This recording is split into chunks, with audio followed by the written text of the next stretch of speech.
All right. Good morning, everybody. It is October 12th, 2023. We are here today earlier than normal. We usually start at 8:45 a.m. Eastern Standard Time. Today, we are here at 8:25, 5 minutes before something really important. Okay. And what's really important is CPI. Now, the reason that's important, why that impacts things, why that might not impact things is because the Fed has to make a decision on raising interest rates in the United States of America on October 30th. So, right around Halloween time, they have to make a decision on if they should raise rates or not raise rates. September CPI, which is what we're going to get in 5 minutes, is ultimately going to determine if the Fed does that or doesn't do that. Now, most people think the Fed is done tightening. Most people think that even if it's a little bit hotter, given all the things we have going on right now, the Fed has kind of done their job. But Jerome Powell said we are going to be higher for longer a month ago. There's an ER after high and long. It's going to be longer, but it's going to be higher for longer. So instead of being high for long, it might be higher for longer, which means we might get an additional rate hike. And so that's why today's report is incredibly interesting. And it's going to determine a lot of stuff. Let's see who we got here today early at 8:26 a.m. Biscuit Cat. That's an amazing name. Markets Investing, FR3, Miami Ren. Good morning, everybody. It's Thursday. Theo Swiss Guard, thank you for being here. Cameron Investing, SP Norwell, Joseph Viegas, he was first. Billy Jack, I get paid to wait. Jay Duff, Greg Fletcher, Warren Puffett. Someone said, you think he plays with a cowbell off stream? Warren, how did you know that? Billy Jack, Crossroads, Tashi, Jason, Primal Plaza, Create Pack Podcast, Neil, my guy. Thank you for being here. Erwin, good morning. Bye, Somesh. For those that don't know, bye is brother in Hindi. Thank you for being here. Johnny Mack, Xavier Garcia. All right, so we've got 3 minutes until this opens. Quick read on what we've got going on before the CPI report comes out. Let me also pull up this website, CPI BLS. So you can actually, instead of having to, we'll have CNBC on, but instead of having to use them, we can actually get the actual report, which is going to come in 3 minutes right on their website. And we can read it together, and then we can see what the suits have to say. Are they going to fearmonger us? Are they going to tell us it's good? We'll see what they have to say. But again, today's going to be interesting. We have had 4 days of consecutive green sessions for the stock market. And we haven't had that in a long time. October is turning out to be not too bad after a pretty crappy September. And so today is going to be one of those determinants. Maybe the rally continues going. Obviously, CPI came out yesterday. It was a little hotter than expected. It's still good, but not as good. And the market really didn't care. The market just kept going. So maybe the market doesn't care about CPI. Maybe they do. Traditionally, they have. And we'll see today if they continue to care about what's going on with CPI. Predictions have been on CPI. I think 3.6. That's kind of a cop-out because that's pretty much what everyone's saying. But I think 3.6. If we come in at 3.7, won't be surprised. Come in at 3.8, won't be surprised. Coming at 3.5, won't be surprised. So 3.5 to 3.8, I think, is fine. 3.4 would be amazing. 3.9 would be weird. So I think 3.6 is going to happen. If we get a 3.5, the market's going to like it. 3.6, I think the market's neutral. 3.7, the market's like, all right, whatever. But we'll see where it goes from there. Truist is up 1.22%, 29.97 in the pre-markets. We got 40 seconds until we get CPI. SoFi 865 in the pre-markets. Palantir 1807 in the pre-markets. Tesla 263. Let's check the S&P 500. S&P 500 438. Wow, in the pre-markets, up 0.45%. Not bad at all. So these numbers are really going to determine kind of how this market trajectory ends up flowing, whether we like it or not, in the next 23 seconds. All right, let me share the screen. You guys will see it refresh live. Seth Roth says, oh no, I'm late. You are just in 10 seconds. We should know what the stock market might look like for today. So as you can see right here, this is the website, bls.gov/CPI and then September 2023 CPI data, 8:30 a.m. Now remember, we're expecting it to be a little hotter because of gas prices in September, but that is what's we're gonna see kind of how bad did it end up being. Okay, still not out yet. We're still refreshing. Here we go. This is like so exciting, right? This is like the lotto numbers, sports results. It's just okay. Here we go. What is it? 3.7. Ah, wow. 3.7. Not changed. 3.7. 3.7. There you go, folks. It's 3.7. The consumer price index for all urban consumers rose 0.4% in September on a seasonally adjusted basis after increasing 0.6% in August. So it is down from 0.6 to 0.4, which is good. The U.S. Bureau of Labor Statistics reported over the last 12 months, all items index 3.7. So not enough to tick down headline CPI, which again doesn't matter that much. Core PCE is what the Fed really cares about. But it would have been nice to see 3.6. I mean, it would have been nice. S&P 500 right now is up 0.39%, not up as much as it was. So it is declining. It was up 0.45, now 0.35. So it went from 438 to 437.70. But it is 3.7. Okay, let's keep reading. The index for shelter. Wow, not gas. Shelter was the largest contributor to the monthly all items increase, accounting for over half of the increase. So over 50% of the increase of that 0.4% was because of shelter, not gas. Interesting. An increase in gasoline was a major contributor to all the items monthly raise. I thought gas would be more than 50% given some of the oil prices we saw, but granted that 94, 95 was near the end of September, so I guess that's fair. While the majority energy component indexes were mixed in September, the energy index rose 1.5% over the month. The food index increased 0.2% in September as it did in the previous 2 months. Let me know in the chat if you felt food and energy was more expensive in September, because people are telling me food is not as bad as it was in August and in the summer. The index for food at home increased 0.1% over the month, while the index for food away from home rose 0.4%. The index for all items less food and energy rose 0.3% in September, the same increase as in August, so that didn't change as either.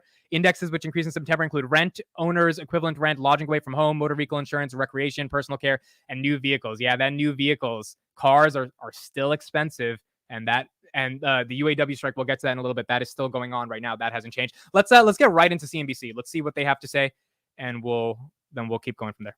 Legal sale. Buy the new 5,000. It barely popped up above 1.7.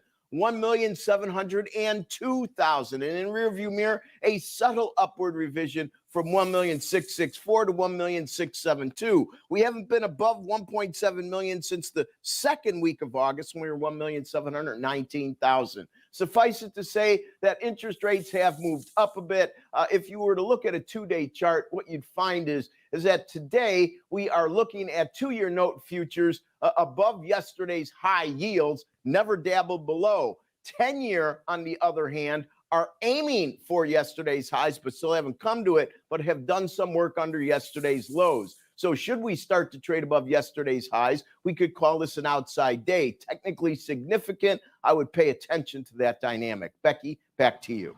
All right, Rick, thank you very much. Again, we're watching that jump right now in yields and a little bit of pressure on what we've seen with the futures. Stock futures have given up some of their gains, but you're still talking about them all in positive territory. Steve Leisman joins us again right now with more on what he's seeing on this. Steve, what do you think? I'm looking over it. I mean, obviously you had a pop in gasoline prices, up 1.5%, maybe a bit less than had been expected, but still that's a big number to the upside. I'm looking at used cars falling 2.5%, apparel falling 0.8%. Looks like there was a bit of a surprise in shelter. I just want to scroll down here and see if I can find the owner's equivalent rent. That was 0.6. Yeah, it ticked back up, which is kind of contrary to expectations. On the other hand, we did have a decline in medical services. We're down 0.3%, or sorry, up 0.3% on that. And also transportation services were up 0.7 with a 4.9% increase in airline fares. That may also be passing along higher fuel costs into the ticket price there. I think this is the kind of... Okay, so this is an interesting report. Let me give you guys an update on some of the stocks. We have some earnings to go through as well, but we're going to spend a little bit more time on CPI. Markets not really tanking, but they're also not up as much as they were before the CPI. But this is a really interesting report. I actually, it shouldn't be surprising, but it is a little surprising. So Palantir still 1807 in the pre-markets. S&P 500, again, not really that. It's down 44. It's down almost. It was up 0.45. Now it's up 0.22. So down a little bit. Bitcoin, by the way, Bitcoin is, oh boy, Bitcoin 26,800. It was 28,500 the other day. So the Bitcoin has had a little bit of some problems over the past couple of days, but S&P is down 437.11. JP Morgan, Bank of America. Again, stocks still green in the pre-market, but not as green as they were right before this report came out. Let's get a little bit more deeper into the report. Tesla still red in the pre-market, yeah, but not too red in the pre. So let's get a little bit more deeper here. So the food index rose 0.2% in September, as it did in the previous 2 months. A lot of you were saying in the chat that buying food is a flex; it's a privilege. So I can tell food is expensive. Look, I've noticed that food is expensive. Some of the things I tend to like buying have increased by 20, 30 cents, which is pretty annoying. But in general, it isn't a big part of the CPI. At least in this CPI, let's see the used cars index. The index for all items less food and energy rose 0.3%. The indexes for used cars and trucks and apparel were among those that decreased over the month. Okay, so this is good. So used car index is 7% of the CPI. It didn't decrease significantly, but it did decrease, which is good. We'll see what the auto strikes and what impact that has on that, but it is coming down. So as you can see right here, this is used cars and trucks. September 2023, it's down negative 2.5, which is down way better than what it was in August. So we're seeing that come down a little bit more. Food taking up a little bit. Obviously, gas is up a little bit more. Let's go to the energy index and let's see a little bit more from there. So the energy index was 1.5% in September, which is actually surprising, again, because we saw high gas prices, but that was towards the latter half of September, increasing 5.6% in August. The gasoline index increased 2.1% in September, following a 10.6% increase in the previous month. Is that right? The gasoline index increased 2.1 in September, following a 10.6%. Goodness, I don't know August was that high. Before it seemed to gas. Okay, no, it was 0.6, not 10.6. Yeah, that was weird. Despite the September monthly increase, the energy index fell 0.5% month over the past 12 months, which is really good. Obviously, we had oil at like 120 a barrel at one point in 2022. So it is falling. The natural gas index fell 19.9%. The fuel oil index fell 5.1%. It's not that bad of a report. It's not that bad. Let's look at yields on the 10-year. Let's go to that. Let's see the reaction that the 10-year is having on this. It's actually not horrible. Up, 10 years up. Okay, so 10-year didn't like it. The 10-year was like, you know what? We'll see you in 10 years. 4.604. This was 4.54 in the morning. And the reason that's important is because for the past couple of days, it's been 4.59, which if you round up is 4.6. If you're at 4.54, the 4 is less than the 5. So it actually stays at 4.5. You don't round up to 4.6. So we were at a legitimate 4.5. Now we're at a legitimate 4.6. 10-year is up. Stocks are down a little bit, not as aggressively as you would expect them to be down. So this market's kind of taking in the news and not really caring too much. S&P is 0.08, 0.06% away, 0.05% away from officially being red in the pre-market. So it did give up its pre-market gains on this news. So did TFC. TFC was at almost $30. Now it's at $29.75. So 9:30 is going to be pretty interesting to see where this ends up going. Not the worst report, not the best report. Let's get one more update from CNBC, and then we'll move on to some earnings. Okay, coming up after this. Oh, they're gone. They're gone anyway. Okay, so that segment ended. All right, so what did the CPI come in just getting here? 3.7. If you're just coming in, headline 3.7%. It is unchanged month over month. So in August, we had 3.7. And now in September, we're also getting 3.7. Most banks had an expectation of below. So let me show you one tweet from yesterday around what the banks thought. The banks thought it was going to be 3.6. The banks are 3.5. The banks were pretty optimistic, even though 3.6, 3.5 is not even that optimistic, quite frankly. But the banks thought it would be better. So Bloomberg, Barclays, the only people that said 3.7 were CIBC and National Bank. And then whatever the heck this is, Intesa Sanpaolo thought it was 3.9%. Okay. And then the rest of these guys thought 3.6. Who thought it was 3.5? RBC. So in Canada, they thought it would come in at 3.5. Everyone else, look at this, consensus 3.6, and we ticked up at 3.7. I think if we didn't have those gas prices we had at the end of September, and let's check on gas right now as well, we would probably not be in that tough of a situation. So Brent oil up 1.85% on the day. That's pretty aggressive, 87.41. Again, in September, there you go. Let's go to the 6 months. So in August, we were at 82, which is even lower than we were today. And then by September 1st, we're at 89, which is higher than we are. And oh, wow. I thought, it's interesting. I thought we were at 94 only towards the last couple of weeks. We were at 90 the whole September. We basically were only below 90 for the first 5 days of September, and then we just kept going up and up and up and up, and then finally we got that decline. And really that decline happened because we had a terrorist attack. I mean, that was kind of the main reasons, and that's one of the main reasons it stayed down a little bit. We saw a little bit of a rebound from there. Obviously, Saudis came in. They wanted to control supply and demand, so that helped a little bit. But we had some geopolitical events that created some decline and some increases and a lot of volatility in the context of oil prices. But right now, it's still at 87.39. iBot says, until this administration does something to help the oil and gas industries, this continues. Joshua says, auctions for a lot of treasury bills close tomorrow. I think yields end up lower on Monday. People will be buying on Friday. That's an interesting point, actually. I mean, that could be a reason for why we see more buying pressure on Friday. Okay, so let's move on from CPI, 3.7. We'll see how the stock market reacts in a little bit when we get an update on that. Thank you all for joining me here. S&P 500 currently right now is still positive in the pre-markets. This may be one of those days where the market continues to take in the news, eat it up, and spit it right back out and says, we don't care. We like Santa Claus. We're going into the North Pole, and we're going up, right? We're going to the north, and you can't stop us. We already have the 10% correction. Screw you. Inflation's coming down. The Fed uses lagging statistics. We'll be fine. That might be the Fed's response, or the market's response, or the market's response might be, okay, we're up a little too much given some of the stuff that's going on.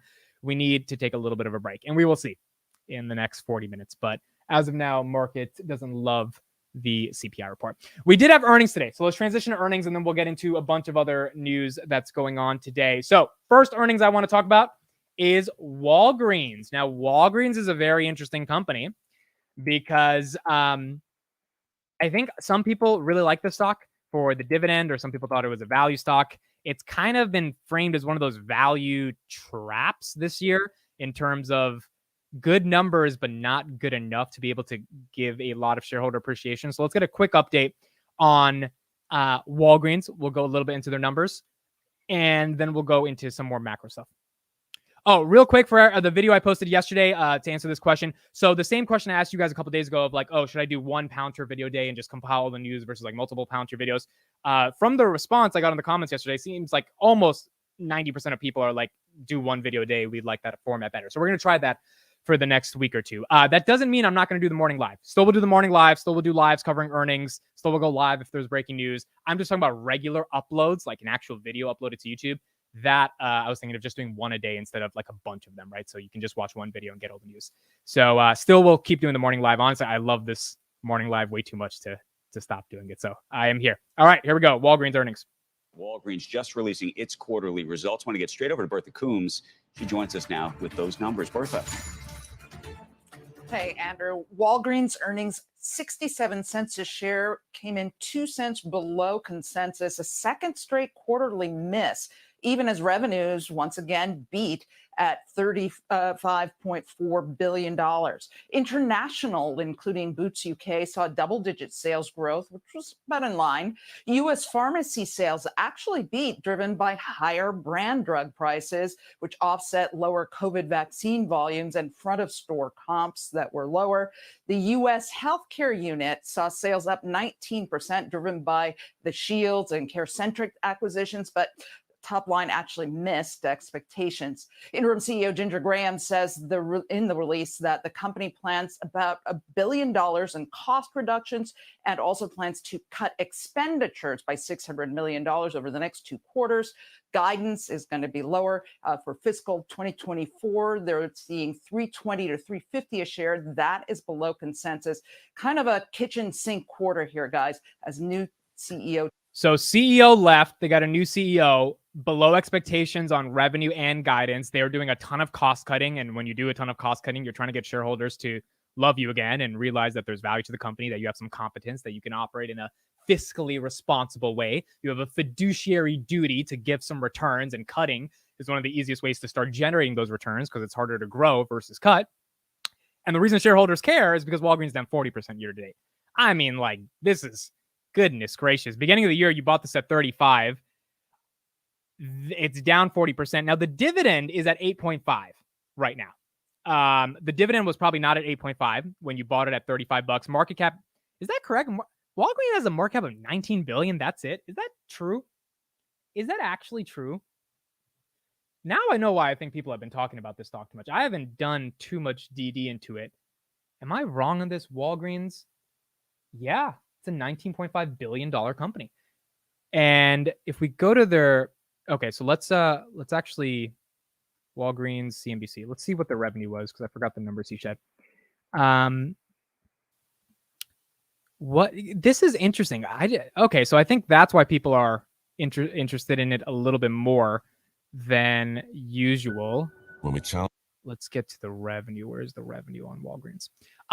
So obviously now the reason Walgreens is also really important again is because it's a consumer stock, right? Consumer staple. It shows how many people are actually coming to stores, buying things. It's a pharmaceutical company. There's a lot of elements to Walgreens. So wow. Hold on. Okay, so this is really interesting. Either I'm reading the market cap wrong or this is actually happening. They had revenue of 35 billion in one quarter and their market cap is 19.5 billion. Am I getting this wrong or am I reading this wrong? Like, am I like, hold on. I gotta be reading this. I mean, this is they're yeah, it's not 195 billion, it's 19.5. So their market cap is 19.5 billion, dividend of 8%. I'm not reading that wrong, right? And it's going to do 140 billion in revenue, which is down. The expectations are down. Oh my God. I know revenue is not profit. I get that.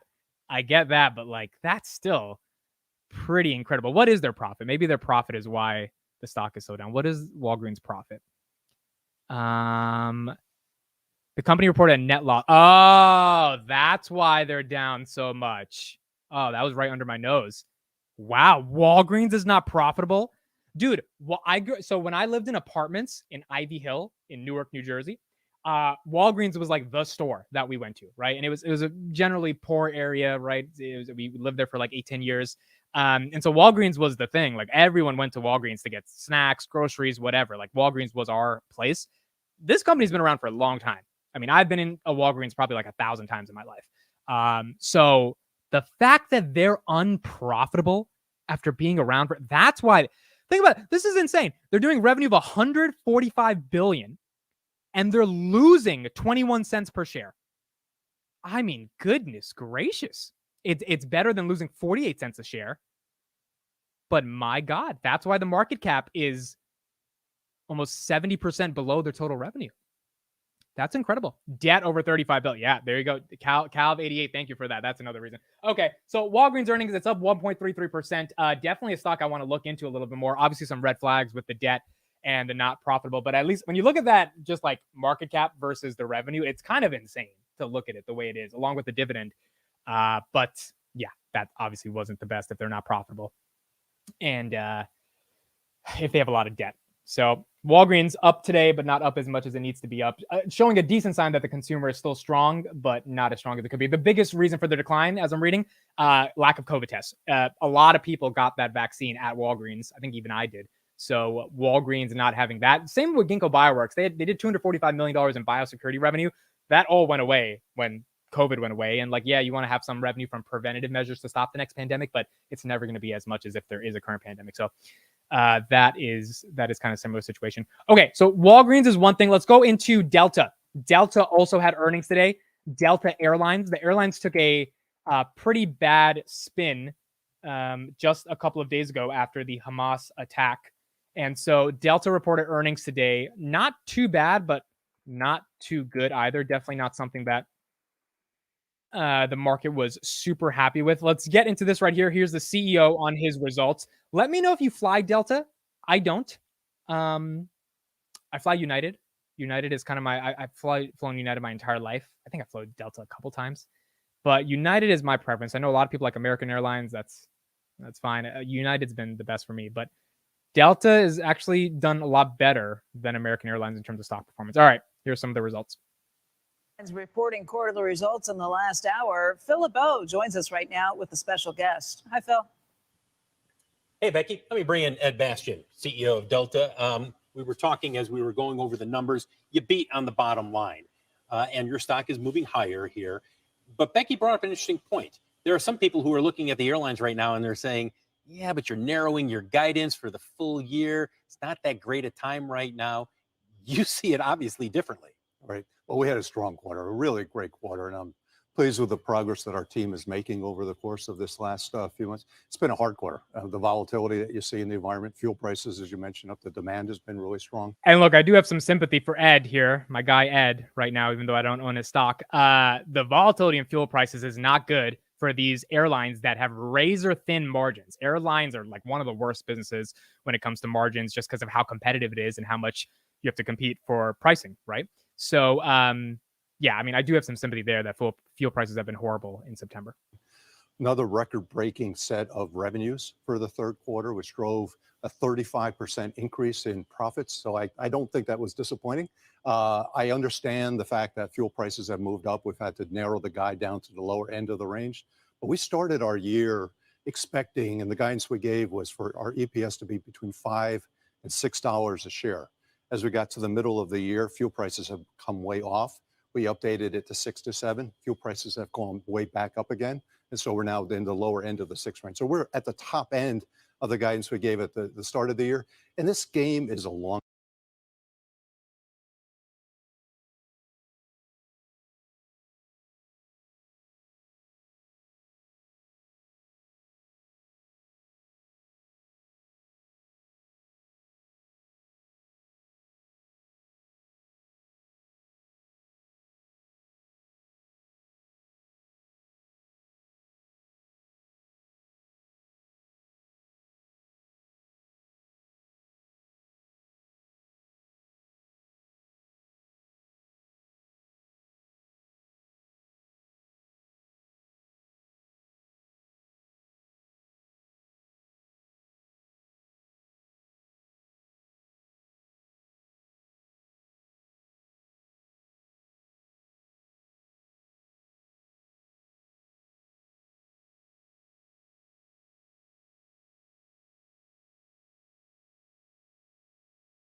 Oh my God. Did I do it again? Did I do it again? How long was that? How is that a record? How long was that? How bad? That was what, 2 minutes? 2 minutes? Okay, well, I gotta look at the chat. 8:53, 8:52. Okay, it was only 1 minute. Wait, was it 1 minute? Yeah, it was literally only 1 minute. You gotta give me some credit, bro. That was 1 minute. Last time, do you guys remember 5 months ago? It was 7 minutes. It was 7 minutes. Okay, so I get some credit. I get some credit. Oh, Kelly, I got your text now.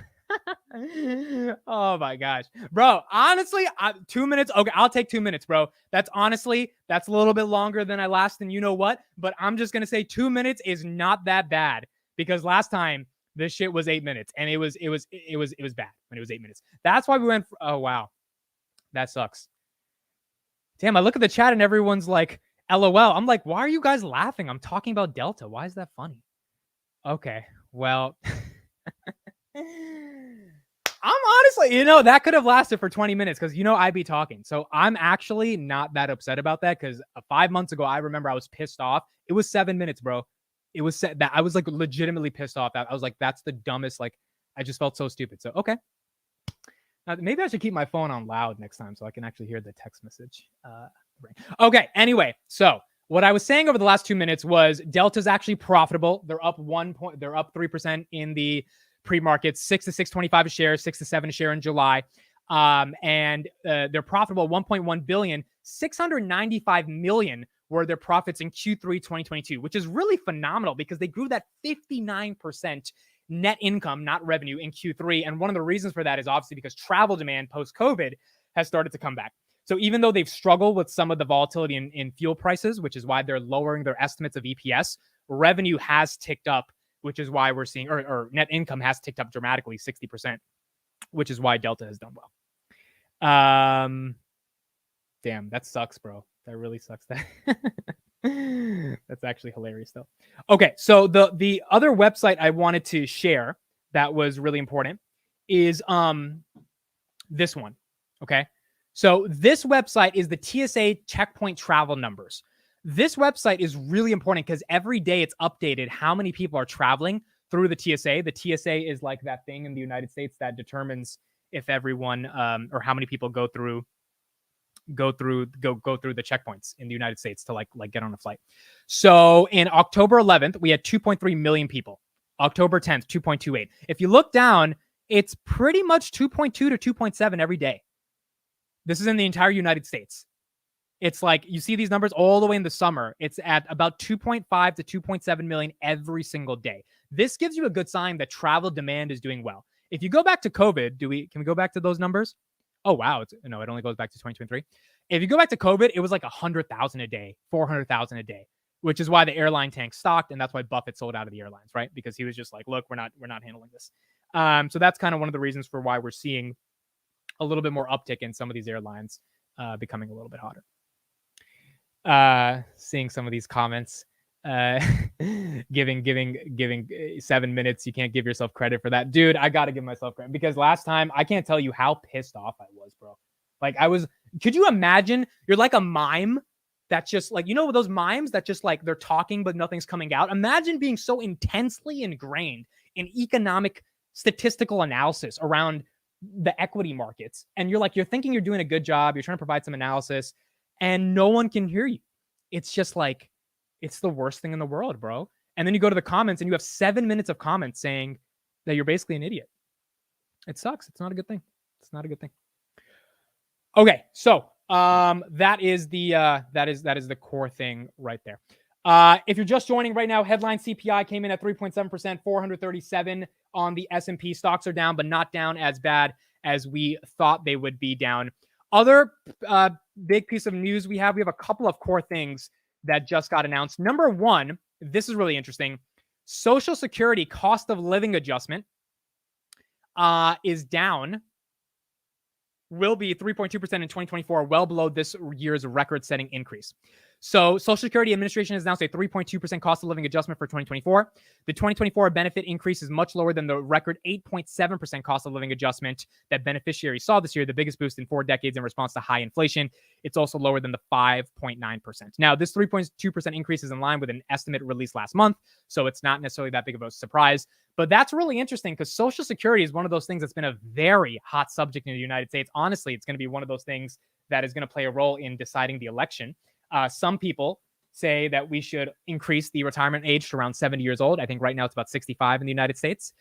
France had an entire revolution because Emmanuel Macron said, hey, maybe it should be 68. And the French were literally like, no, you cannot do this to us. So the cost of living adjustments is going to play a material effect in terms of how elderly people probably vote and also how people who are getting to that elderly age start thinking about Social Security writ large in the United States. So that's one little piece of news that we got there on Social Security. All right, let's move into some more macro. So we saw Delta earnings, we saw Walgreens earnings. Here's a reason for why the S&P 500 will be back at all-time highs by mid-2024. This is from Morgan. We had JP Morgan come on a couple of days ago make the same argument. So we have some new JP Morgan analysts basically agree that S&P 500, we're bullish. It's going to be fine. Month's Fed meeting showed that most officials judged that one more rate hike at a future meeting would likely be appropriate. Of course, a lot's happened since that last meeting, so we'll talk about that too. For more on this, we want to bring in Andrew Hollandhorst, who is chief U.S. economist at Citi. And covering the equity angle, we have Elise Ozenbaugh, who is global investment strategist at JP Morgan Global Wealth Management. Welcome to both of you. Andrew, why don't we just start with what the FOMC minutes showed us yesterday? Yeah, one more hike, most of them thought was necessary. But since then, we've watched yields pick up pretty rapidly and a lot of Fed officials who have said maybe the markets did their work for them. It's really interesting because this was only 3 weeks ago that we had Fed officials meeting. 12 out of 19 thought they should hike another 25 basis points in this cycle. But now we have the minutes. Now we've heard from Fed officials. That move in Treasury yields really concerned them. It seems like that's really changed the tone that we've heard out of the FOMC. And I think they're probably not going to proceed with that hike. So we got strong jobs report. I think we're going to get a pretty, slower but still hot inflation reading this morning. But that move in 10-year yields, I think that's what's behind it. So on pause, just to wait and see what happens, even if the CPI is hotter than expected, just like PPI was? If we have a big surprise on CPI, maybe they could come back and hike in November. Remember, it's not until November 1st, so there's still time. Chair Powell's going to speak again before the meeting, so if they want to put some probability back in the market for that meeting. And then there's December. They could still hike in December. So it's possible they come back and hike, but it really seems like the bar to a further hike is just a lot higher now after that move in yields. And at least that might explain why you have clients who are feeling a little more confident about jumping into equity markets too. I think so. And last week, after the equity drawdown that we saw, it seemed people were more willing to get involved given valuations pulled back a little bit as interest rates had risen. And generally speaking, we're still calling for the S&P 500 to be back at all-time highs by the middle of next year. So encouraging folks to work that muscle again and start adding exposure to equities. What happened that was the pullback in equities entirely related to the jump in yields in the Treasury market? We think a lot of it was. Plus, what we learned coming out of that last Fed meeting and kind of that more hawkish rhetoric. I think people are still trying to grapple with the probability of a soft landing, but it does seem like the market by and large has come around to that. So to us, especially given that a lot of that pullback was driven by valuations, it seems to have been a transmission mechanism from that rise in rates. How does the market just look past everything that's happening, not only in Israel, but the continued war in Ukraine? Look, we have been doing a lot of work on this, and for us, it's all about isolating the actual economic impact of the conflict. And we do think this could potentially have implications for energy markets. Maybe it puts a floor under oil, it increases the upside risks, but zooming out and kind of thinking through the implications for the domestic U.S. economy and the global economy at large, we don't necessarily think that it's going to have a sustained impact. And that's something that you've seen from prior geopolitical conflicts throughout history as well. Hey, Andrew, one of the questions is what really happens with inflation from here? We've gone through a soft patch, but you've got oil prices, as Elise just mentioned, that are picking up potentially. You've got potential wage increases as you continue to see a number of organized labor issues where they say they're walking off unless they get really, really big wages. And that's got to play through to other jobs. We'll talk about strikes in a bit, but strikes are continuing at the Kentucky Ford plant today, which is one of the largest Ford plants. So these automotive strikes are not getting better. And we have some updates on the actor union strikes that aren't union too. And some of the things that brought inflation down may be rolling over too. You hear about the UAW with the strikes that are now extending. That's going to push car prices back up. Yeah, this is a very tight labor market. I think that's probably the number one concern for the FOMC here. Now, we've seen some slower, softer wage growth, but if you look at the Atlanta Fed wage tracker, that's the wage number that a lot of economists focus on.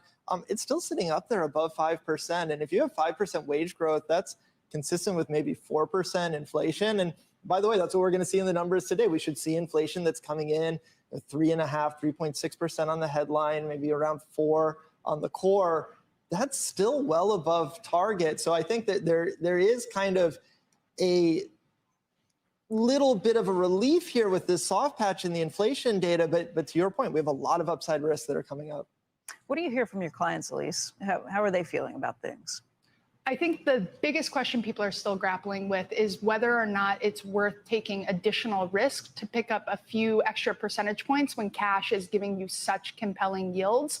But folks are still coming around to the fact that, these elevated yields won't last forever. Reinvestment risk likely is here on the short end of the curve, but people are grappling with whether or not it makes sense to go all the way out on the risk spectrum into something like equities, or if they can reach their goals, sticking to something like core bonds. So we're working through it, but it does seem like sentiment is improving. And our data showed us that last week, our clients were net buyers on a brokerage basis within equity markets. What would change? And so that's going to be interesting. That's the question. That is the question of the next few months, at least for this end of year rally. If it happens, is do you want to go all the way to equities to take that risk, or is 5% enough? Right? Do you think you're going to get substantially more than 5% from cash to take some risks? I think that is going to be the question over the next couple of days. By the way, real quick, I didn't know Andrew Ross Sorkin has so much swag. Look at those shoes he's wearing, bro. Those shoes are pretty cool. I thought he used to wear dress shoes or something. This is how I want to dress. Nice sneakers, got the shirt, all that stuff. I didn't know he had that much swag. I like this guy. Okay, so that's the reason for why S&P can go higher. They basically see a lot more upside risk and a lot of money being on the sidelines. Again, we had that 10% correction. You know, for the people that haven't put money into the markets, they saw the market run from 3,400 in October 2022 to 4,600, stayed on the sidelines, got your 5% in cash eventually because it gradually got up to 5%. And then you see a 10% correction. If you're still not in, either you think we're going back to 3,400, you think there's going to be some massive cataclysmic break in the economy, which could happen in 2024, or you start to have some FOMO, right? Because if you miss the run, like Mike Wilson of JP Morgan, he advised clients to not invest for that long and then said, look, in September, October, we'll probably see 420. He was right. We got 419 a couple days ago. And now it's a question of, do you tell clients to get back in? And it seems like some of these head chief analysts at JP Morgan are saying, yeah, let's get in. It's time. It's time to take some risk. And this 4.5 is probably not going to last forever. Interest rates are probably going to come down eventually. We're probably done with tightening, which means we really don't need to be so worried in the context of what's going on. What's going on in the context of just trying to get 5% on some yields or some money market funds or some bonds. So that's why we might see a little bit more risk. We have some breaking news. Let's move this here. Market open is going to be in 13 minutes. For everyone who is just joining, thank you for being here. CPI headline came in at 3.7, unchanged month for month from August. A little bit of breaking geopolitical news here that might affect markets. Syrian media is reporting that Israel has launched some rockets potentially in Syria. Let's read a little bit from this Bloomberg article and see what we've got here. Israel carried out airstrikes on the main airports in Damascus, I'm sorry if I'm saying that wrong, and Aleppo on Thursday afternoon, putting them out of service. Syria's state-run news agency Sana said Israel has not confirmed the report. What is important is Secretary of State Antony Blinken is in Israel right now. He is speaking with Benjamin Netanyahu, and he's going to be visiting Palestine, I believe either today or tomorrow, speaking with the PLO and their leadership as well. So Israel has promised that they're not going to launch the ground offensive for which they recruited 360,000 reserve troops until Antony Blinken is gone from Palestine. I believe he's going to the Gaza Strip, if I'm not wrong. So if that's the case, we're going to see that counteroffensive happen. But so far, it's just been an airstrike from Israel. Israel jets hit more targets in Gaza as the nation vowed to wipe out Iran-backed Hamas. There's a widespread expectation that Israel is preparing a ground assault on Gaza, territory ruled by Hamas, which would likely lead to huge casualties. I don't think it's an expectation anymore either. It's going to happen. And it's definitely going to happen. I mean, we are going to see that there's going to be a ground assault because Benjamin Netanyahu, Israel, has made it clear that they need to avenge for what happened with the terrorist attacks with Hamas. Now, the question becomes, from an investment perspective, does this contained conflict between Hamas and Israel actually get uncontained and get into different parts of the region? So far, the reason I think Antony Blinken is in Israel right now is because he wants to make sure that it stays contained, wants to make sure that Saudi Arabia, which was really close to some peace agreements with Israel, doesn't seem to embolden anything going on around the fight for Israel's sovereignty. The Prince of Saudi Arabia already came out and said, look, we support Palestine. So they want to reach peace with Israel, but they're not going to get so far to the point where they ignore the Palestinians. That's been one of their main priorities. And so it's a really, sticky situation right now. You don't want to see Lebanon get involved in this. You definitely don't want to see Egypt get involved in this. You don't want to see any of these Middle Eastern countries start to exploit Israel and launch an entire offensive against Israel if they don't like what's going on in Gaza. So this situation is still sticky. And over the next couple of days, we are going to see if anything ends up happening in a pretty dramatic way around what's going on. Darpon in the chat says World War III. I don't think it's World War III, but it definitely feels like a little bit more unstable than we would want the world to be. One thing Arnie tweeted today that I thought was interesting is, do you think the market, and let's see if the chat, can answer this. Do you think the market is pricing in the risk of a World War III? Because if, I think the risk is minimal, but if the risk theoretically, let's say it happened, obviously equities would not be as high as they are right now, right? Because when you have a world war, maybe it doesn't result in human extinction, but it definitely is going to be bad, right? And so stocks are going to go down. The question simply becomes, how bad would that happen? And I think the market is giving 0% risk to World War III. In fact, I mean, maybe they're giving defense contractors like Palantir, Lockheed Martin, Raytheon a little bit of a premium. So that's their hedge against World War III. But I think they're giving it like 0% chance, which may be justified. Maybe it's not. If you think that things are going to get more bad in the context of geopolitical conflicts. So there's a lot of nuance to it, and we'll ultimately see where it goes from there. Let's get an update on some stocks and see what we have going there, and then we'll get back into a little bit of macro. So we got about 20 minutes until the market open. 3.7 on CPI remain unchanged if you're just joining in. S&P 500 436.80 up 0.11%. Palantir $18. We were at 18.10 I think in the pre-market, so down just a little bit from where we were. Again, the CPI report wasn't good, but it wasn't bad. It was kind of just it is what it is. We kind of have to deal with it. Palantir now 17.98 in the pre-markets. Coinbase is down 0.28% because Bitcoin took a nosedive. Enphase is up 129. Robinhood, I did buy I think about like 30 shares of Robinhood yesterday. I even bought an overnight share for the first time. I was like, oh, what does it feel like to buy an overnight share? And I bought an overnight share. So that was my first time buying an overnight share. Robinhood 9.75. Market cap of 8.86 billion. Company has about 7.8 billion in cash. So you're buying cash when you're buying Robinhood, and ultimately you're betting that the brokerage will grow. And I think by the end of 2023, they'll expand into the UK. I think there'll be a lot of catalysts for Robinhood. SoFi 866 right now, up 0.81%. JP Morgan is up. Bank of America is up. Truist up 29.84, doing well. And the premium market's up 0.78%. PayPal 58.17. PayPal has not been able to break out that 56 to 58 range. So we're going to see how PayPal ends up turning up. But PayPal not too bad right now at $58.07. American Airlines is up. Again, we saw Delta do $1.1 billion of net income. Delta up 3% in the pre-markets because of 59% year-over-year revenue growth. And we saw Walgreens up a little bit, but obviously down 40% year-over-year. Walgreens has $144 billion in revenue, $19 billion market cap because they are losing $180 million, 20 cents a share, which is down from the 40 cents a share, but still down overall in terms of not being net income positive. Tesla at 262.99, 262.18. So pre-market's kind of flat, really. A little bit of green, a little bit of red, nothing too crazy on either side. But we are seeing that CPI report did not get the markets too excited. The good thing is the markets didn't get too excited to the downside either, right? And I think that's what you want to see when it comes to these markets. Like, look, if the markets were going to not do well, it's better that they don't tank, because if we got this type of CPI a couple of months ago where it changed unchanged month over month, yeah, we would see a little bit of tanking. TJ, thank you for the super chat. You say, I'm sure Palantir would do well if the world keeps going to shit, but it ain't hiding behind software. I'm going to my brother's house. He has guns. LOL.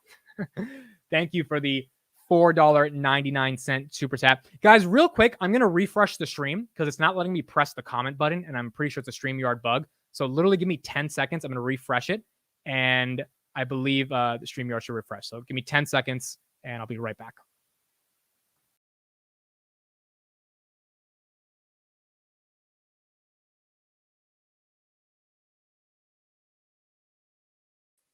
Okay, I'm back. I'm good. There we go. I think it's working now. I think it's working a little better. Okay, cool. So that's TJ's super chat. Cause Why Not says, admit, are you a gun owner? Well, no, not really. I've never, New Jersey, I guess, is one of those places where I never thought about it, but I've become a lot more lenient on the concept of the Second Amendment, especially because of this idea around what does it mean to protect democracy? What does it mean to have tyranny against the state? Like I've just learned more about it. So I would absolutely be open to owning a gun in the future. Currently at 25 years old, I don't really own one. Don't really see the need for one right now. Live in a relatively safe neighborhood. I don't think that's the best excuse because anything could happen. Obviously, we've seen over the past couple of days. But no, not a currently gun owner. Harris, he's already loaded. He's just lying. He's just saying that. No, actually, I don't own a gun. Garcia says, admit becoming conservative before our eyes. Look, I don't think I'm the most conservative person in the world, but what I will say is over the past couple of years, I've openly admitted I was a communist in 2015. I was in high school, right? So I was like, Bernie Sanders, eat the rich, blah, blah, blah, blah, blah. And then I started a business and I was like, I don't want to eat the rich. I want to become fucking rich, right? So my whole mindset kind of changed. And I have started to appreciate a lot more of the conservative agenda, even if I don't think I'm a conservative. but I have a lot more sympathy for what they, are talking for, especially when it comes to fiscal responsibility. Like that stuff is a big deal. Peter, thank you for the $5 super chat. Started early. Let's go. Yes, we did start early today. Headline CPI came in at 3.7. If you're just joining, unchanged month over month, but the market's not tanking on that news. Let's get an update from the former Fed chair and see why are likely to not move in November, which is obviously going to be very good for the stock market. This is the former chair of the Fed. Let's see what he has to say. Expects the CPI report to validate this higher for longer narrative when it comes to the Federal Reserve and interest rates. He also says that the latest measure of CEO confidence shows that business leaders are feeling a tad gloomier about the economy. Right now, we want to bring in Roger Ferguson. He is the vice chairman of the Business Council and trustee at the Conference Board. He's also a former vice chairman of the Federal Reserve and a CNBC contributor. And Roger, we heard all the commentary from the FOMC meeting minutes yesterday that were released. It sounded like a lot of the officials at the table thought, yeah, we could raise rates one more time, but it definitely feels like the narrative has changed in the last several weeks, just given how much we've seen a rise in interest rates. You think they're going to do anything at this next meeting? I think I'm with your analysis, which is I've read those minutes, and they certainly suggested that the vast majority of the members and participants think that the rate is in restrictive territory. Remember, those minutes did come out on, I think, a couple days ago, or maybe yesterday. And so the Fed still feels that we want to be more restrictive, even though they felt it is restrictive enough. And there seemed to be a notice of the balances being much more two-sided.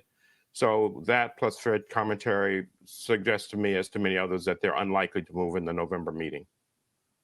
And is that subject to change as well if we get our super hot consumer price index today?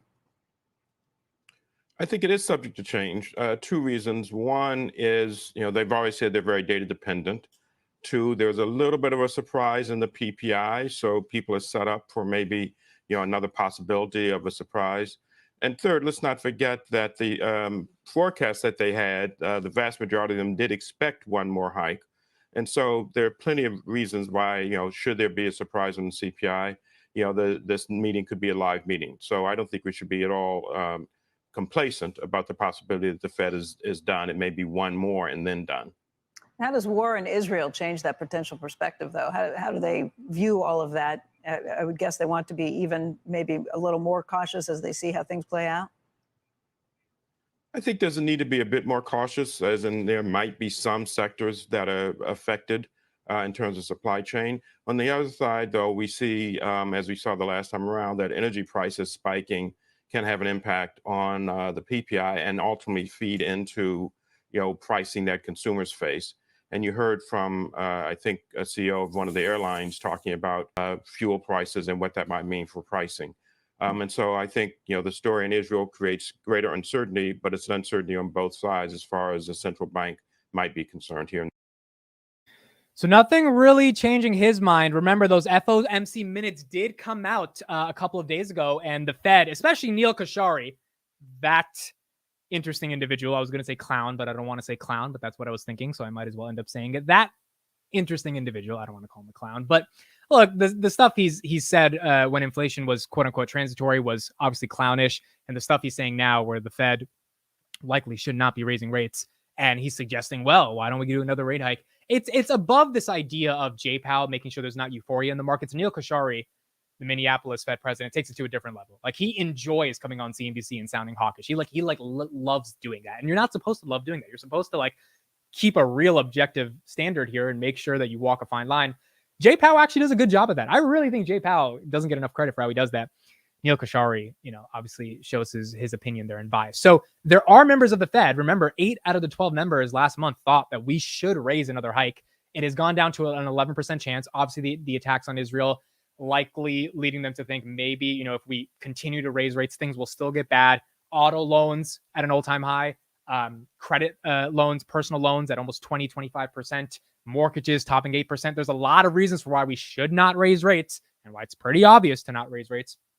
But we're going to end up seeing how the Fed reacts, on October 30th. Darpin says Kashari changes his opinion every 2 seconds. Yeah. And when you're when you're part of the Fed, I just feel like you have an obligation to not do that. Like, you should have a consistent message. I mean, I get more data will change it, but you should be somewhat consistent. And it doesn't seem like he cares at all about being consistent. It seems like he loves the media attention, and yeah, I guess it is what it is. But we will see what ends up going from there. Let's get an update on UA auto worker strikes. They are launching a full-on strike in Ford's Kentucky truck plant. We are not seeing any momentum on negotiations getting a little bit better. This is great for Tesla, not great for Legacy Auto. Beat this morning that we've been talking about, the UAW announcing an unexpected expansion of that strike on the big three. This time they're hitting Ford where it counts. It's Kentucky truck plant. It is the largest plant Ford has in the world. It is probably, by most in the industry, consider it the most profitable auto plant of any automaker in the United States. I mean, this is where 19.7% of their volume comes out of the Kentucky truck plant. And oh, by the way, the stamping facility and the parts that are coming out of the Kentucky truck plant, they feed into about 13 other facilities upstream and downstream from, or upstream from that plant. Within the Ford. So go ahead. Phil, I thought Ford, they're telling us to wrap, but I thought Ford was supposed to be the one that they were making the most progress with. Why this big hit on them? Becky, look, that narrative has been there for a few weeks. We've done a number of stories saying this narrative about Ford being well above everybody, well further along than other people. I'm not sure where that narrative comes from, Becky. I'm being honest with you. We've done stories saying there's nobody who is further along than somebody else. The UAW right now has made a decision that it's going to keep everybody guessing. And I'm sorry, but this narrative that is out there that Ford's close to an agreement and they're farther along than other people. I don't know about close to an agreement, but they had their Canadian auto workers sign something up, and now they're offering a higher increase. General Motors is just locked right? up in Canada. Yeah. Well, General Motors just locked in an agreement there.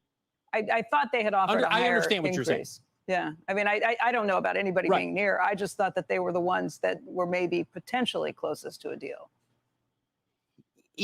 I would say there are elements of what they are offering that you could look at it and say they are farther along than others. But let's be clear here. The UAW wants the battery plants that are being planned organized under the same master contract. And that's not happening at this point, according to Ford, GM, and Stellantis. That's the major dividing line between whether or not we see an agreement or not. Okay, 10-year currently ticking up at 4.616, S&P 500 at 436.85. Again, this is not good for the legacy auto manufacturers. They're not getting close to a deal. The OEMs are suffering. The suppliers to the OEMs are suffering. People are losing their jobs from this. The money, about $750 million now that the UAW has in terms of being able to pay the workers on strike, is going to be running out over the next couple of months. They're going to have to come to a deal. It's inevitable. But the question becomes, how badly of a deal is it going to be for the legacy auto companies? Because it doesn't seem like Sean Fahey, the president of that UAW, is easing up anytime soon. It just does not look like he's doing that. Which means if that's the case, we are going to see the legacy auto workers not do as well as they need to do. And I don't know if that deal gets announced before the end of 2023. I would imagine it does. But if it doesn't, that is not going to be good for legacy auto. Transitioning to Palantir. We got a new update on Palantir today. This is not an official PR part of the company, but it is out. We have about 5 minutes until the market opens, so let's get through this one right here. Palantir is partnered with L3 Harris to develop a joint tactical level solution to support the Pentagon's Command Joint All-Domain Command and Control CJADC JADC2 capability. We've known about this thing for a while. Especially this thing that the Pentagon has been trying to do, this joint all domain and command. I don't know exactly what the benefit is for the Pentagon from this, but I have heard of this name many times. Today, we're getting some official analysis on it. The proposed joint system will leverage several L3 Harris battlefield sensor collection platforms and have the data move through Palantir's AI-enabled sensor inference platform, or SIP, for analysis and synthesization into actionable intelligence. So again, for those that say Palantir is a AI imposter, even that sentence right there, you think it's like, goodness gracious, that doesn't feel like it's an imposter. Reading further, From there, company officials at L3 Harris envision the solution as a near to midterm enabler for the Pentagon's capability, since it will leverage many of the company's existing sensor systems. Some quotes. "We are not creating new pipes for raw battlefield intelligence to be pushed through to higher echelons," Mehta said during the October 10th interview. The family of sensor and collection platforms L3 Harris is expected to leverage the initial variant of the capability, including the company's multi-sensor, multispectral imaging system in a single line replaceable unit. This is really interesting. Okay, so I know about L3 Harris, but not as much as I should. Let's go to their website real quick. What do these guys exactly do? They're a defense contractor, it looks like. Let's see this about us. L3 Harris and a fast-moving individual. L3 Harris is anticipating how much? Wow. 17 billion annual revenue, 50,000 employees, 100 countries. So it's not just located in the United States. At L3 Harris, we anticipate and mitigate risk with end-to-end solutions that met our customers' mission-critical needs across all domains. Arnie in the chat said they're a sensors company. So they're at the intersection of hardware and software, I'd imagine. That's the CEO right there, Chris Kubaskis. Or are they just a software company or just a hardware? Their stock is LHX. Let's go to their stock. And we'll take a look at some of these other stocks. We got about 4 minutes until the market open. Thank you all for joining. If you are just joining, CPI came out 3.7 headlined, has not changed from August. So not hot, not cool, just kind of unchanged. Markets not really loving it, but markets definitely not hating it as per some of the stock action we're seeing right here. So LXH, LHX, L3 Harris, 176. Let's go to their 5-year. L3 Harris was 269 back in February 2022. To start 2023, it was at 186. Okay, so stock hasn't done that well this year. I actually don't know a lot about this company, to be honest. I need to learn a lot more about them. I've heard of their name a ton with this Palantir contract because this contract's been rumored for a pretty long time, but have not actually dived deep into them. So not the best year for shareholders. Market cap of 33 billion. Palantir is actually more valuable than them in terms of market cap. Dividend of 3%, 2.58. So you can see where the market cap is a little bit lower. We'll go deeper into their numbers later, but okay. So that's another Palantir contract. We don't know how much this is for, but the key takeaway from that perspective is, again, Palantir continuing to get these high-level AI-enabled contracts in the defense space. This is why the market is continuing to give it the premium, because the market's like, look, at the end of the day, if there's more geopolitical conflicts, there's going to be more demand from NATO countries. There's going to be a lot more demand for countries around the entire world wanting these types of things that the U.S. Pentagon, the U.S. Army is requiring. And that's just going to be a lot of freaking contracts for Palantir at the end of the day. And then on top of that, if their commercial starts to grow way more than it's growing right now, you have a growth company. You have a growth company, and the market's pricing it in like it is a growth company. Matt Money in the chat. Matt Money, what's up? He's saying Amit told me to sell it all. Guys, StreamYard is being weird. I can't highlight the comments, so I'm using another screen to look at your comments. It's so weird. For those that are just joining, I was on mute for 2 minutes back at like 8:55 or something, and I didn't notice. And so the chat was spamming, "Hey, you're on mute." And I think you guys spamming, "Hey, you're on mute," triggered StreamYard, and now it's not updating the new comments. I'm literally looking at my second screen to see your comments. So StreamYard's got to fix that because I pay for Pro, and that shouldn't mess up the system. But also me being on mute for 2 minutes, which triggered all those comments. Also, I shouldn't have done that either. But to give myself credit, a couple months ago, I was on mute for 7 minutes. I was on mute for 7 minutes, bro. 7 minutes. So I was actually proud of myself that I caught myself that quick. 2 minutes is a lot longer than I last in. Never mind. But 7 minutes was ridiculous, right? And I saw Meet Kevin a year ago. I saw this man talk for 11 minutes on mute. When he realized he was on mute, this man quite literally wanted to find the nearest bridge. And, it was just it is one of those feelings as a creator, because you think you're doing analysis and you're like a mime. You're just talking into nothing. And it really sucks. And you're not looking at the comments, which you should always be looking at the comments. So caught myself in 2 minutes. Actually proud of that. And, it is what it is. Hopefully we go on from there. But I can't highlight your comments. I'll be reading it from here. 10 seconds until the market opens. CPI came in at 3.7. We've had 4 days of green. Let's see if the green continues. Here we go. Thank you all for being here. October 12th, 2023, 9:30 a.m. Stock market is now open.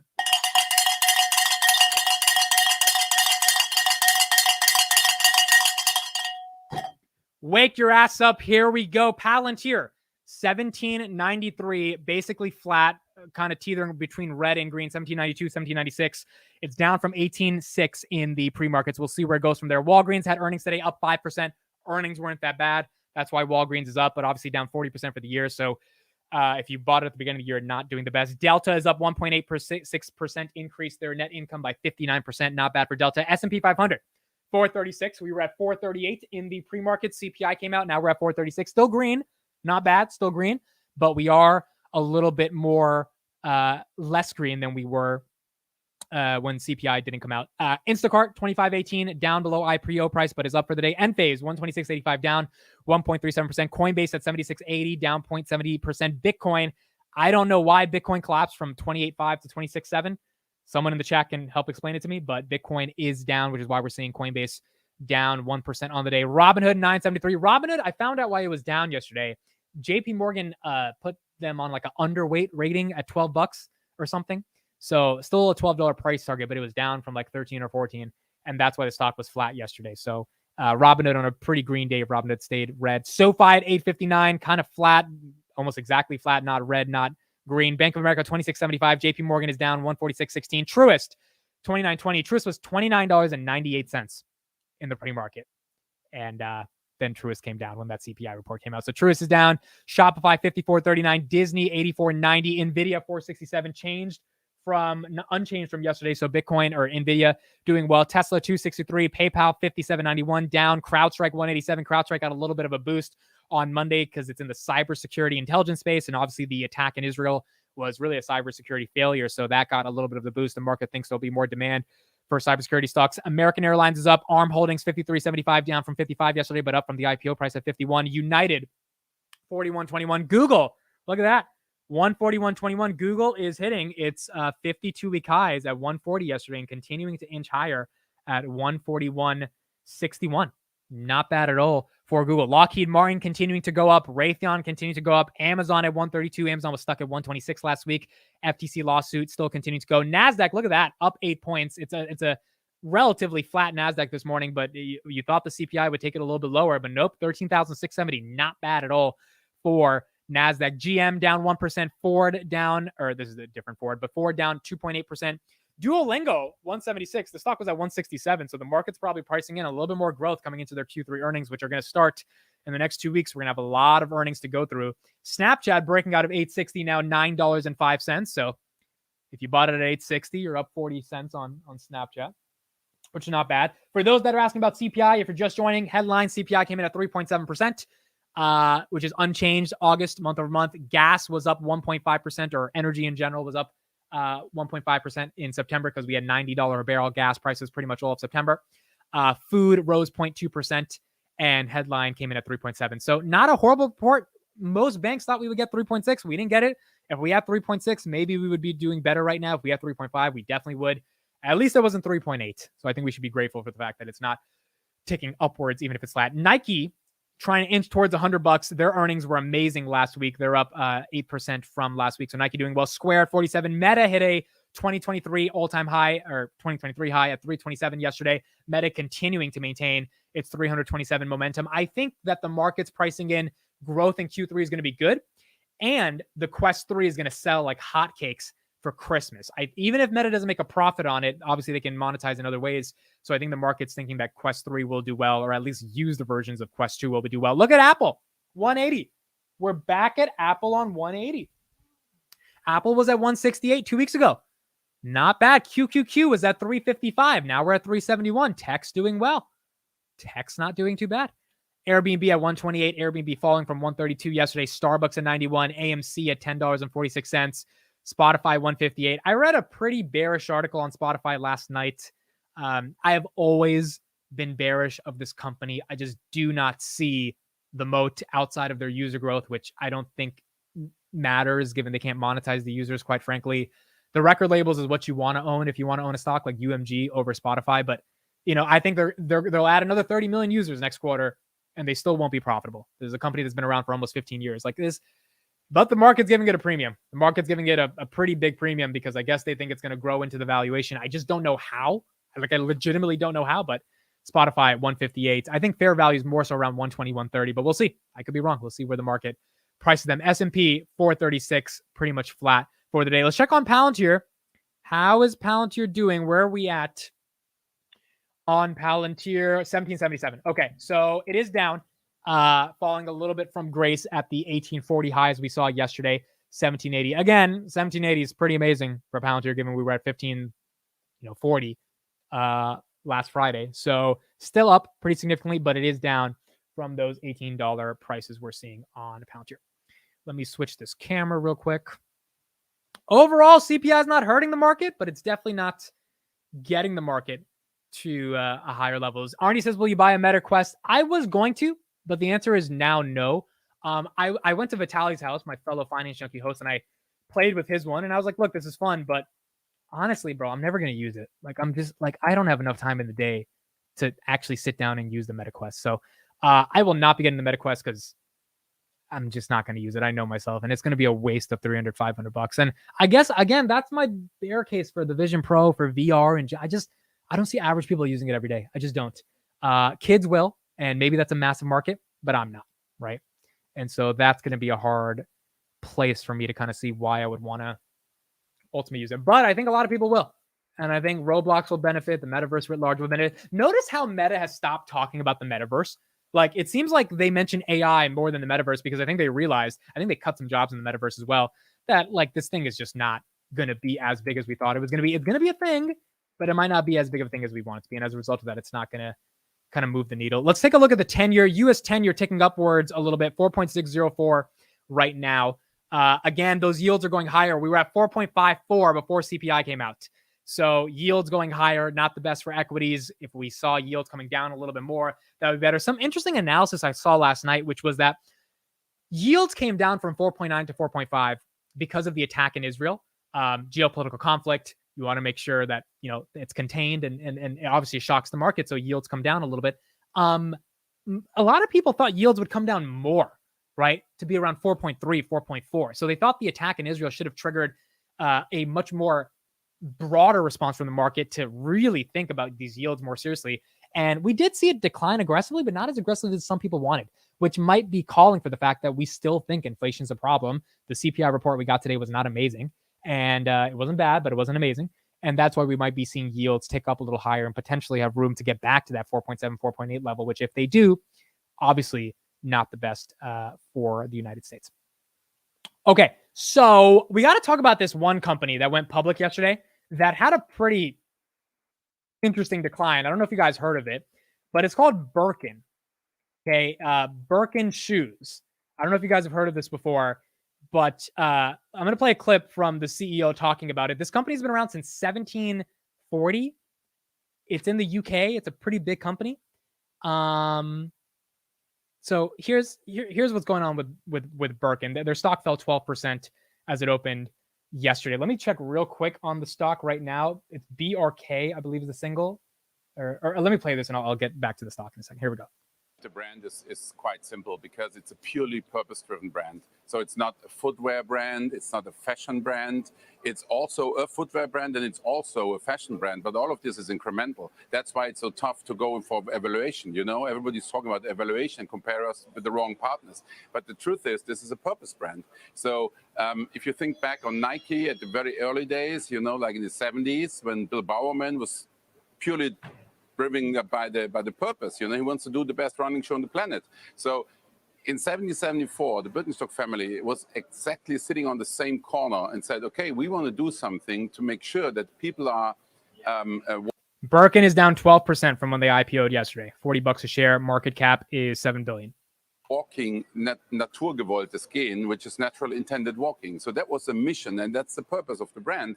So, and that gives you a total addressable market, which is shocking, which is every human being on the planet. So at least everybody should have access to the footbed once. Okay, I'm sorry, but this guy sounds like a startup founder. And I know this because I am a startup founder. He just said our TAM is everyone on the planet. I get it, but what's your actual TAM? What's your, like, not everyone's going to wear these sandals. Yes, everyone needs like something to wear, but you know. And then they decide if they want to have it or not. So that's totally fine for us. but we're definitely not a footwear brand. So we don't. That's why we are, struggling with all these comparisons. It does depend on fashion. I mean, I remember the Allbirds CEO sitting here when they went public, also very purpose brand around sustainability, for instance. And that stock has been a disaster, as I feel like the shoes have kind of gone out of style. How do you avoid that?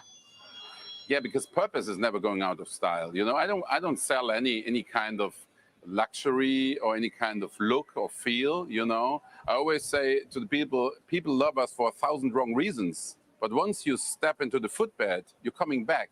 Word-to-mouth campaigning, and this brand is like 60-80%, okay? So you can imagine the conversion rate behind somebody owning a pair of Birkenstock and infecting his kids, his partners, friends, and so on. I mean, just go into your private environment and ask them, do you have a pair of Birkenstock? Yes. How many pairs? 10 pairs, 12 pairs, I have two. Yeah, you're a rookie. Yo, who owns Birkin shoes, bro? I've never heard of that. Yo, okay, so when I heard that Birkin went public today in the morning, this is what I thought went public, okay? Now, don't laugh at me, but I swear, this is what I thought went public, okay? I thought the Birkin bags that the rappers talk about buying their side hose, I thought that went public. Because look at these bags. Who pays $80,000 for a bag? Only rappers that are trying to just do it so they can rap about it and flex. There is no way you can. How can this cost $25,000? This is insane. So I was like, okay, the margins on this bag that costs 5 cents to build is like 1,000,000,000%. So Birkin goes public. Boom, there's great margins. Then I find out these are sandals. And then I found out it's an $8 billion company. And I'm like, what? Like Birkin? What is it? And apparently it's a German company, but it's headquartered in London. And they're like a legit thing. And their stock dropped 12% yesterday. And I didn't know why, but apparently it's because people are like, this is a ridiculous story. So in the chat, you were saying, Arnie has the slippers. My ex had 20 Birkenstocks. I got it. I got 2 pairs. My girl has 2. You live under a rock.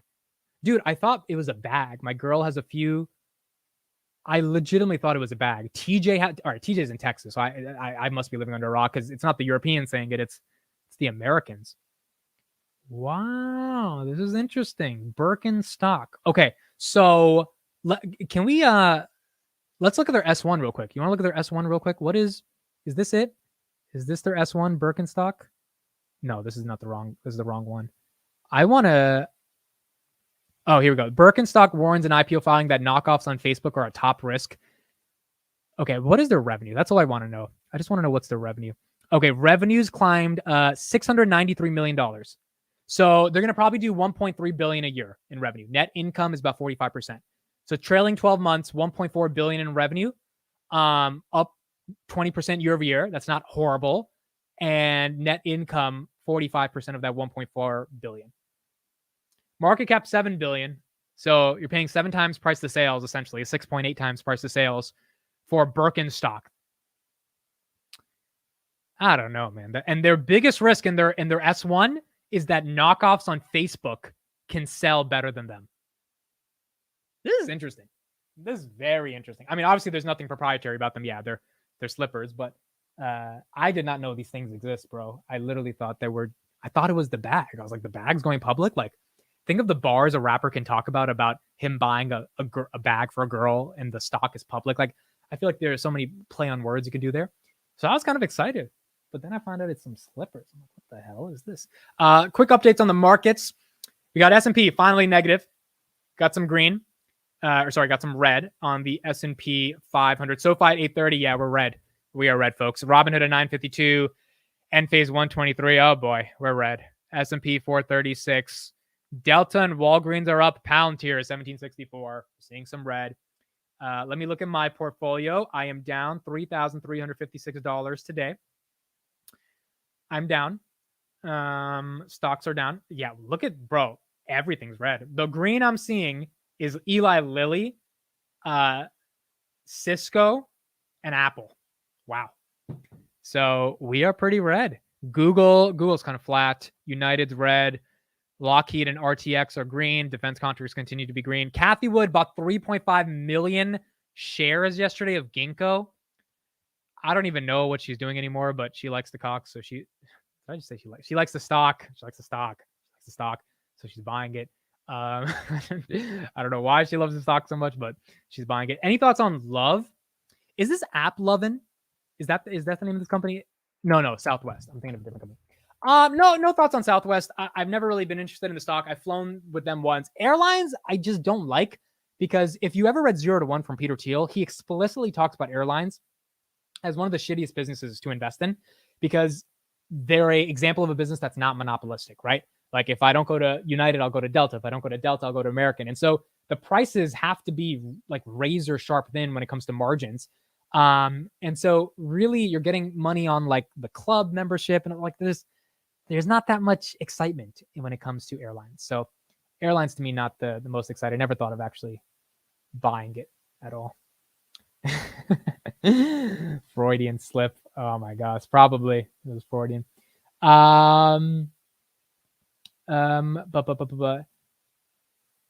So yeah, I mean, airlines not really the most interested from there. Nvidia's green as well. Costco. Let's look at Costco, bro. Costco had a great earnings. How's Costco doing? Costco is one of those companies, bro. How long have you guys shopped at Costco? If you shopped at Costco, I've shopped at Costco with my mom. I started going with my mom like I think 10, 15 years ago. Now I go by myself sometimes on the weekends to buy stuff. 576, beginning of the year, or sorry, March or May, it was at 482. Just amazing results from Costco. Also, Costco was the first earnings that came out a month ago that their CFO was like, dude, we're seeing a ton of deflation, or disinflation. We're seeing a ton of pressures that are not really harming our margins or our costs. And so even the analysts on the call were like, are you sure? Like, you actually don't see inflation? They're like, no, we don't see inflationary pressures. So that may be a hint towards some of the stuff that's going to be coming in the future. But Costco doing very well. Costco have been one of my they haven't raised the prices on the hot dog or the pizza. I love Costco. I love going there. Costco is one of those places you just love to visit. They don't do free samples as much anymore, but it's just a fun place to go, and definitely an American staple. I don't know if they're international though. I really don't know if they're international. Love Costco. Kirkland jeans. Yo, I gotta buy some Kirkland jeans, bro. I gotta rock them Kirkland jeans. Kirkland's such a good brand. I never bought the jeans though. Lithium stocks are up. Markets investing. I'm going down with her on Ginkgo. Dude, I think Ginkgo is going to be a big company. I just think it's going to take a long time. And I think Kathy thinks it's going to happen in a year. And that's why she's buying so much of it. And I'm like, Kathy, I don't know if it's happening in a year, bro. It's not that easy. It's not that easy.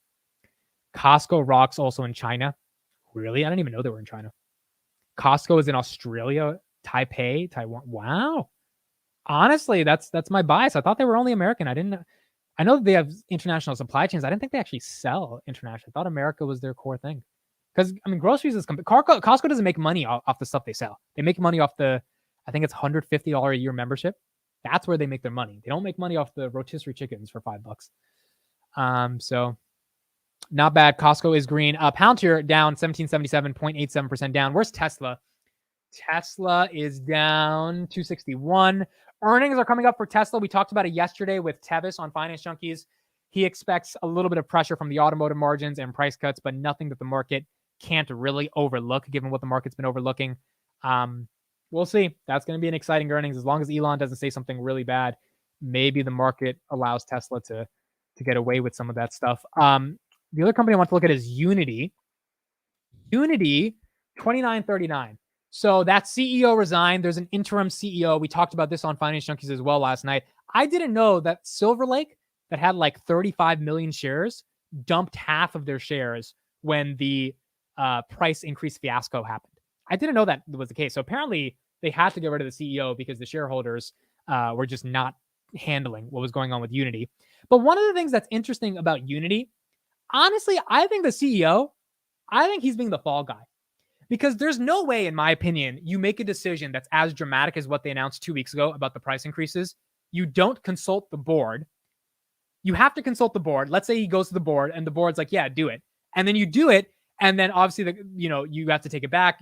People sell off the shares. They hate it. It's not good. And now the CEO takes the fall for it. I think the board approved the decision because the board was like, you know what?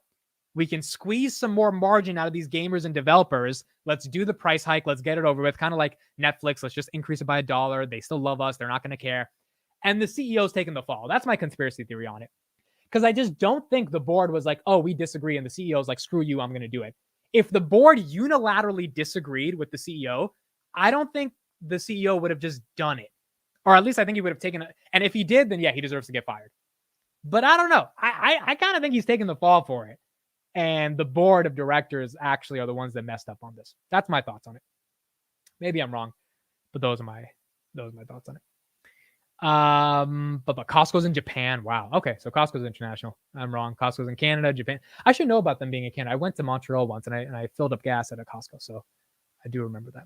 CEO is always the ultimate fall guy. Why do you think they get paid so much? They take ultimate responsibility for decisions. Yeah, I mean, look, it is what it is. I'm not feeling any sympathy for him, but I definitely don't think that it was his decision and his alone. I think that price increase was such a dramatic, like, it would be like Spotify saying, hey, instead of $10 a month, we're going to do $24.99 a month, right? Like you have to consult the board, right? Because maybe you can get away with it. There's a lot of people that would still pay there's a lot of people that love Spotify, but is it worth making that decision? That's how dramatic the Unity decision was. And I don't think Daniel Ek alone would be like, all right, I'm making the decision. I'm not consulting anybody. And if there was significant pushback, which you would imagine there is from the board of seasoned operators, then you wouldn't do it. So the buck ends up stopping with the CEO. Tell us more about Montreal. Dude, I have a wild story from Montreal. Let me tell you, the clubs in Montreal are ridiculous in terms of their security. Okay, the TLDR on the story, because I don't want to take long on it. I bought a water bottle into the club, and they thought it was a gun. And 3 guys forced me to go to the back of this club. And like, I thought I was getting my head chopped off. I honestly thought, like, swear to God, I thought they sat me down and I was like, oh my God, these guys are going to chop my head off. Like, I'm legit. And I was drunk too. So I was like, so I'm going to get my head chopped off in a room in the back of a club. This is how I die. Like, this is happening. And then they're just like, stand up. And I stand up and they start patting me down. And I'm like, and he's like, what's this? And I'm like, it's water. It's agua, like H2O. Have you never heard of it? He's like, and they're like, oh, okay. And they take my water and they're like, you can go back into the club. I'm like, dude, like, you thought I had a gun? You thought I was going to bring a fucking gun into the, like, really? It was like, it was scary because I thought I was going to die. I was like, is this how I'm dying? Like, I die in the back of a club by these 3 guys. They were wearing suits and these coats. And I remember like it was yesterday, bro, even though I was drunk. Imagine being drunk and then taking into the back of a room with 3 large men who like are forcing you to come back because they took me off the dance floor. They're like, come with us. And I was like, no. They're like, come with us. I'm like, dude, no. And then they got kind of, they're like, come with us. And I'm like, holy crap, I'm going to die right now. And apparently water was the reason that it was bad. They thought it was vodka, not water. Bro, I don't care. That's not a reason to sit someone down like you're about to fucking kill him. Like what? Like if you thought it was vodka, then you just on the dance floor, you're like, hey, come here. You don't have to take me to a separate room and just be like, what's that? And then I can pull it out. And if it's vodka, they're like, oh, you're not allowed to bring drinks in the club. If it's water, they're like, all right, you can't have that in the club. To take me into the back of the room, I think they thought it was a gun because they didn't want me to pull out a gun and then like start shooting up the place. But if they thought it was vodka, then it's just an easy question. Like, hey, take that out. It was insane, bro. It was pretty insane.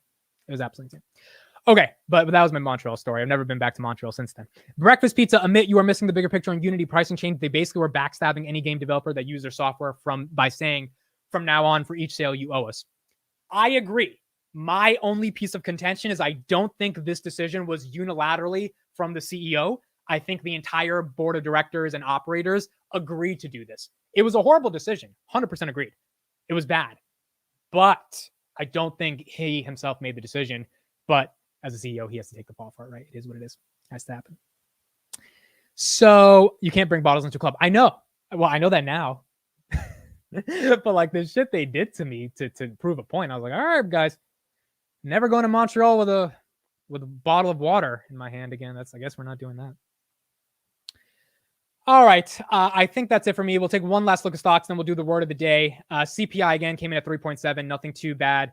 Market's definitely not liking it, but also not loving it. Palantir back up to 1795. So we saw 1777. Right now it's 1795. Let's see if we can hold on to that momentum or if it gets sold off. S&P selling off a little bit at 435. Enphase 124 selling off from 129. Robinhood 958. SoFi 835. SoFi selling off from 867. Banks are red. Truist 2921 down 1%. Nvidia 470. So Nvidia's green. PayPal's red. CrowdStrike is red. ARM is red. Still above IPO price. Google's green. Snapchat's green. Duolingo's a little bit green. Verizon, Microsoft are red. kind of a mixed bag, but overall the market's not taking the CPI report badly, but they're definitely not giving the premium they were giving over the past couple of trading sessions. And so we're seeing S&P at 435 and Palantir at 1788 right now. All right. That's it. Word of the day. Let's do word of the day. And then we'll end this out. Word of the day. Okay, this is an interesting one. I wonder how this sounds. Lecker. Word of the day is lecker. They don't have the sound thing to play it? Lekker. Pleasing or enjoyable. Lekker. This is a word in Dutch meaning tasty. It's from a Creole language spoken in South Africa. It's first attested in South African English around 1900. They had a lekker time dancing the night away at the lively South African club. You know what was not lekker at that South African club? Having what is perceived to be a blicky in your pocket when it's just a water bottle and being taken to the back of the club, imagining that you're going to be killed and then only to be patted down to be told you can't have water in the club. That's what's not lekker, okay? Because that doesn't let you dance the night away. All right, lekker. That's the word of the day. Make sure you use it and let me know how you use it. Never heard of this word in my life, but it sounds lekker. Yo, I got a beef with Crossroads. He's coming up with too many jokes, and those jokes are the jokes I should be coming up with. But Crossroads, we're gonna have to settle this somehow. All right, that's it for me. Thank you all for joining. Again, one video a day is starting. We'll see how this goes for Palantir. A lot of people like the idea in the comments. I think it was pretty much 90-10 split on what people wanted. One video a day, about 20 to 25 minutes with all the Palantir news. We do have a bunch of Palantir updates today. The L3 Harris agreement. Palantir did tweet something yesterday that was a bit controversial. We're going to be talking about that. And we're going to be talking about some general stuff going on throughout the rest of the company. Also some healthcare news. They got a couple new contracts, not big contracts, but a couple things I want to discuss. So one video today, it'll all be about Palantir, and we'll do it every single day. And we'll see if we can turn it into a legitimate show and keep going. That's it. Thank you all for joining. Palantir now, right as I'm leaving, $18 right before I leave. So not bad for Palantir, and we'll see how it keeps going. Stream is lekker. I appreciate it. 93. I appreciate it. Thank you, everybody. Have a good day. Enjoy your Thursday. One more day till Friday. I'll see you tomorrow on the Market Open. Bye, everybody.